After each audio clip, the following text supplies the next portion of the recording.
that thing, it just won't die.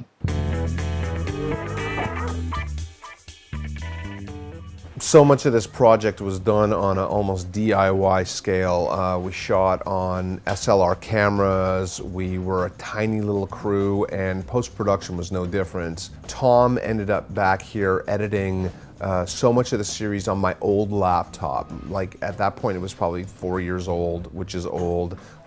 Pretty slow compared to most editing systems. I used to ride to the studio on my bike, and I had it in a bag, and the handle snapped on the bag, and it dropped onto the floor, and when I got to the studio, I pulled the laptop out of the bag, and it smashed in part of the corner.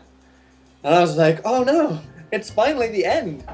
But it wasn't at all. That didn't even phase it. Like, it just kept going. Prior to that, I had been on riding my bike to work, and I had it in my backpack before you started cutting with it, and I got cut off by a car, and I fell. My foot got caught in the toe clip, and I fell off and put a big dent in it as well. And then also, while I was using it, the battery exploded as well. What you're seeing right now has actually been edited on that same laptop, the laptop that won't die. We love this thing. Okay, so tell me about a nightmare scenario in Guidestones while you were editing. I have to pick one. I remember the scene where they are sat outside the bank. They get there and it's just a dead end. It's just like they're sat outside this bank and they don't know what to do at this point.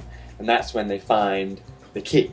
I remember struggling for a long time with where the most effective place to put the scene break was, and how to most effectively give them the clue to find the key. It took a while, but then we got it, and we were really happy with it. And then you went out and reshot it. You went out and reshot half of it. One was middle of winter in Atlanta, where there was this massive snowstorm, unprecedented weather down there. And then the next one was Toronto in the summer. Like, if you watch that episode closely, you can see the shots that were shot in the different seasons, just because the nature of the light is different. I'd be surprised if many people could tell, before we told them, many people could tell that they were different. Nobody's ever brought it up, so. No, I think we did a good job there.